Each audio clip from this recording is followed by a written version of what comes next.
French fries, samosa, இதெல்லாம் எவ்வளவு fashion தெரியுமா? டேஸ்டான உணவு தெரியுமா? நான் சொல்றதான் இனிமே சாப்பிட போறீங்க. எப்ப பார்த்தாலும் சோறு சோறுன்னு அழைச்சிக்கிறாங்கப்பா. தேங்க்யூ. நீ சொல்லும் போது நாக்கு எச்சு ஊறுதம்மா. நீங்க பீஸா வறுத்துட்டீங்க. இப்போ இக்கால உணவு அணியில இருந்து பழைய கால உணவு அணியில இருந்து ஊட்டச்சத்து வந்து பேச போறாங்க. அனைவருக்கும் வணக்கம்.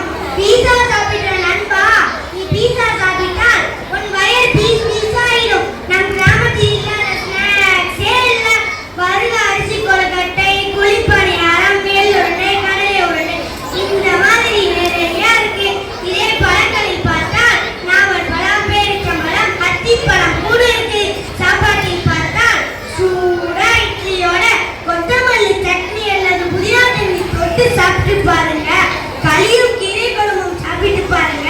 டேஸ்ட் அள்ளும். நாட்டுக்கோழி குழம்பும் எங்க ஊரு ஏரியில பிடித்த மீனையும் வச்சு எங்க அம்மா குழம்பு வச்சு தருவாங்க. அந்த டேஸ்ட் இன்னும் என் நாட்டில் ஏறிக்கு.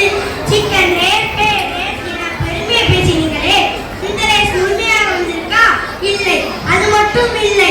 மசாலா வாசனை கலர் பொடியில ஏகப்பட்டது போட்டு உணவையும் கெடுத்து நம்ம உடலையும் கெடுத்து இதெல்லாம் யாம் தேவையா? நாமும் இனிமேல் பாரம்பரிய உணவை சாப்பிடுவோம் ஃப்ரெண்ட்ஸ். நன்றி. நீங்க சொல்றதும் சரியாக இருக்கு. நீங்க சொல்லும் போதே நினைச்சா அடடா, இப்போ இக்கால உணவு அணியில இருந்து ஜூஸ் வந்து பேச போறாங்க. அனைவருக்கும் முன்னாடி களிய பத்தி பேசுறாங்க. அந்த களியில கொஞ்சமான டேஸ்ட் இருக்கா? களி சோறு அதெல்லாம் இப்ப சாப்பிட்டு சாசனே இல்லை. பானிபூரி, பிரியாணி அதெல்லாம் இப்ப சாப்பிட்றதுக்கு ட்ரெண்டிங்கா இருக்கும். பெப்சி, கோகோ கோலா அது குடிச்சுக்கிட்டே பிரியாணி சாப்பிடுங்க. அப்பப்பா டேஸ்ட் அள்ளும். சொல்லும் போதே நாக்கு எச்சி ஊறுதுல.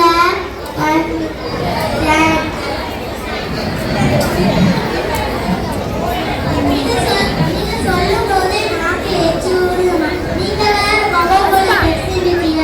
இப்போ தானியம் எப்படி சமாளிக்க போறதுன்னு தெரியல. அனைவருக்கும் வணக்கம். கொக்கோ கோலா சொல்லிச்சு, அதுல என்ன